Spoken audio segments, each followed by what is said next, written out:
ਅੱਜ ਦੀਆਂ ਖਬਰਾਂ ਵੱਲ ਆਈਏ। ਜਿਸ ਤਰ੍ਹਾਂ ਤੁਹਾਨੂੰ ਪਤਾ ਹੀ ਆ ਵੀ ਅਮਰੀਕਾ ਦੇ ਵਿੱਚ ਤੁਹਾਡੇ ਘਰਾਂ 'ਚ ਵੀ ਬਹੁਤ ਫੇਕ ਕਾਲਸ ਆਉਂਦੀਆਂ ਰਹਿੰਦੀਆਂ ਤੇ ਜੀ ਯੂਟਿਲਿਟੀ ਬਿੱਲ ਅੱਧਾ ਕਰ ਦਾਂਗੇ, ਆਹ ਕਰ ਦਾਂਗੇ, ਉਹ ਕਰ ਦਾਂਗੇ, ਇੰਨੇ ਫਰਾਡ ਹੁੰਦੇ ਆ।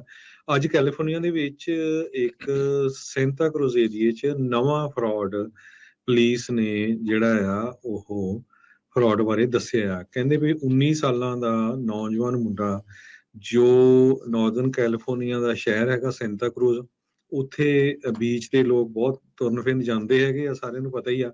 ਸੋ ਕੀ ਕਰਦਾ ਸੀ, ਬੀਚ ਦੇ ਉੱਤੇ ਲੋਕਾਂ ਨੂੰ ਟਿਕਟਾਂ ਜਿਹੜੀਆਂ ਆ ਉਹਨਾਂ ਦੇ ਪਾਰਕਿੰਗ ਟਿਕਟ ਉਹਨਾਂ ਦੇ ਸ਼ੀਸ਼ੇ ਤੇ ਰੱਖ ਦਿੰਦਾ ਸੀ। ਉਸ ਤੋਂ ਬਾਅਦ ਉਸਨੇ ਇੱਕ ਬਾਰਕੋਡ ਉਹਦੇ ਤੇ ਲਾਇਆ ਸੀ ਵੀ ਉਹ ਲੱਗਦਾ ਇਦਾਂ ਹੀ ਸੀ ਵੀ ਓਰੀਜਨਲ ਜਿਹੜੀ ਟਿਕਟ ਆ ਹੂੰ, ਉਹ city of Santa Cruz the police department ਵੱਲੋਂ ਹੀ ਆ, ਵੀ ਤੁਸੀਂ ਇਸ ਬਾਰਕੋਡ ਦੇ ਉੱਤੇ ਪੇ ਕਰ ਸਕਦੇ ਹੋ ਤੇ ਤਾਂ ਕਿ ਉਹ ਪੇਮੈਂਟਾਂ ਕਲੈਕਟ ਕਰ ਸਕੇ। ਤੋਂ ਸਾਰੀਆਂ ਹੀ ਇਹ ਜਿਹੜੀਆਂ ਫਾਲਸ ਸਾਈਟੇਸ਼ਨ ਸੀਗੀਆਂ, ਜਿਨ੍ਹਾਂ ਦੇ ਉੱਤੇ QR ਕੋਡ ਲਿਖਿਆ ਹੋਇਆ ਸੀ, ਜਿੱਦਾਂ ਤੁਸੀਂ ਵੀ ਫਾਈਨ ਪੇ ਕਰ ਸਕਦੇ ਹੈਗੇ ਆ। ਸੋ ਇਨਵੈਸਟੀਗੇਟਰਸ ਇਹ ਕਹਿ ਰਹੇ ਉਹਨਾਂ ਨੂੰ ਹਜੇ ਤੱਕ ਤਾਂ ਨਹੀਂ ਪਤਾ ਵੀ ਉਹਨੇ ਕਿੰਨੇ ਕੁ ਪੈਸੇ ਜਿਹੜੇ ਕਲੈਕਟ ਕੀਤੇ ਹੈਗੇ ਆ ਹੂੰ, ਹੂੰ। ਲੋਕਾਂ ਦੇ ਕੋਲੋਂ। ਤੇ ਪੁਲਿਸ ਨੇ ਵੀ ਦੱਸਿਆ ਵੀ ਸਾਨੂੰ ਕੰਟੈਕਟ ਕਰੋ, ਜਿੰਨੀ ਜਲਦੀ ਕੰਟੈਕਟ ਕਰ ਸਕਦੇ ਜੇ ਕਿਸੇ ਨੇ ਪੈਸੇ ਦਿੱਤੇ ਹੈਗੇ ਆ।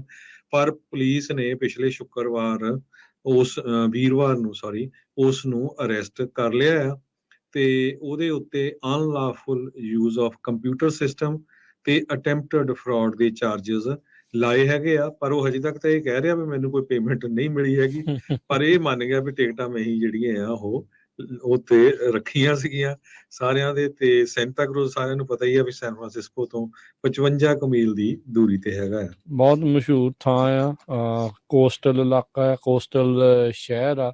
ਤੇ ਦੇਖੋ ਕਿੱਦਾਂ ਲੋਕਾਂ ਨੂੰ ਠੱਗਣ ਦੇ ਇਹ ਚਾਲੇ ਆ, ਨਵੇਂ ਤੋਂ ਨਵੇਂ ਜਿਹੜੇ ਆ ਉਹ ਬਣਾਉਂਦੇ ਜਿਹੜੇ ਉਹ ਰਹਿੰਦੇ ਆ। ਸੋ ਦੇਖੋ ਕੀ ਹੁੰਦਾ ਹੈ ਕਿ ਅੱਜ ਦੀਆਂ ਖਬਰਾਂ ਵੱਲ ਆਈਏ। ਜਿਸ ਤਰ੍ਹਾਂ ਤੁਹਾਨੂੰ ਪਤਾ ਹੀ ਆ ਵੀ ਅਮਰੀਕਾ ਦੇ ਵਿੱਚ ਤੁਹਾਡੇ ਘਰਾਂ 'ਚ ਵੀ ਬਹੁਤ ਫੇਕ ਕਾਲਸ ਆਉਂਦੀਆਂ ਰਹਿੰਦੀਆਂ ਤੇ ਜੀ ਯੂਟਿਲਿਟੀ ਬਿੱਲ ਅੱਧਾ ਕਰ ਦਾਂਗੇ, ਆਹ ਕਰ ਦਾਂਗੇ, ਉਹ ਕਰ ਦਾਂਗੇ, ਇੰਨੇ ਫਰਾਡ ਹੁੰਦੇ ਆ। ਅੱਜ ਕੈਲੀਫੋਰਨੀਆ ਦੇ ਵਿੱਚ ਇੱਕ ਸੈਂਟਾ ਕਰੂਜ਼ ਏਰੀਏ 'ਚ ਨਵਾਂ ਫਰਾਡ ਪੁਲਿਸ ਨੇ ਜਿਹੜਾ ਆ ਉਹ ਫਰਾਡ ਬਾਰੇ ਦੱਸਿਆ। ਕਹਿੰਦੇ ਵੀ 19 ਸਾਲਾਂ ਦਾ ਨੌਜਵਾਨ ਮੁੰਡਾ ਜੋ ਨਾਰਦਰਨ ਕੈਲੀਫੋਰਨੀਆ ਦਾ ਸ਼ਹਿਰ ਹੈਗਾ ਸੈਂਟਾ ਕਰੂਜ਼, ਉੱਥੇ ਬੀਚ ਤੇ ਲੋਕ ਬਹੁਤ ਤੁਰਨ ਫਿਰਨ ਜਾਂਦੇ ਹੈਗੇ ਆ, ਸਾਰਿਆਂ ਨੂੰ ਪਤਾ ਹੀ ਆ। ਸੋ ਕੀ ਕਰਦਾ ਸੀ, ਬੀਚ ਦੇ ਉੱਤੇ ਲੋਕਾਂ ਨੂੰ ਟਿਕਟਾਂ ਜਿਹੜੀਆਂ ਆ ਉਹਨਾਂ ਦੇ ਪਾਰਕਿੰਗ ਟਿਕਟ ਉਹਨਾਂ ਦੇ ਸ਼ੀਸ਼ੇ ਤੇ ਰੱਖ ਦਿੰਦਾ ਸੀ। ਉਸ ਤੋਂ ਬਾਅਦ ਉਸਨੇ ਇੱਕ ਬਾਰਕੋਡ ਉਹਦੇ ਤੇ ਲਾਇਆ ਸੀ ਵੀ ਉਹ ਲੱਗਦਾ ਇਦਾਂ ਹੀ ਸੀ ਵੀ ਓਰੀਜਨਲ ਜਿਹੜੀ ਟਿਕਟ ਆ ਹੂੰ, ਉਹ city of Santa Cruz the police department ਵੱਲੋਂ ਹੀ ਆ, ਵੀ ਤੁਸੀਂ ਇਸ ਬਾਰਕੋਡ ਦੇ ਉੱਤੇ ਪੇ ਕਰ ਸਕਦੇ ਹੋ ਤੇ ਤਾਂ ਕਿ ਉਹ ਪੇਮੈਂਟਾਂ ਕਲੈਕਟ ਕਰ ਸਕੇ। ਤੋਂ ਸਾਰੀਆਂ ਹੀ ਇਹ ਜਿਹੜੀਆਂ ਫਾਲਸ ਸਾਈਟੇਸ਼ਨ ਸੀਗੀਆਂ, ਜਿਨ੍ਹਾਂ ਦੇ ਉੱਤੇ QR ਕੋਡ ਲਿਖਿਆ ਹੋਇਆ ਸੀ, ਜਿੱਦਾਂ ਤੁਸੀਂ ਵੀ ਫਾਈਨ ਪੇ ਕਰ ਸਕਦੇ ਹੈਗੇ ਆ।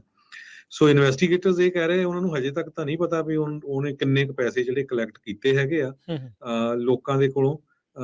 ਤੇ ਪੁਲਿਸ ਨੇ ਵੀ ਦੱਸਿਆ ਵੀ ਸਾਨੂੰ ਕੰਟੈਕਟ ਕਰੋ, ਜਿੰਨੀ ਜਲਦੀ ਕੰਟੈਕਟ ਕਰ ਸਕਦੇ ਜੇ ਕਿਸੇ ਨੇ ਪੈਸੇ ਦਿੱਤੇ ਹੈਗੇ ਆ।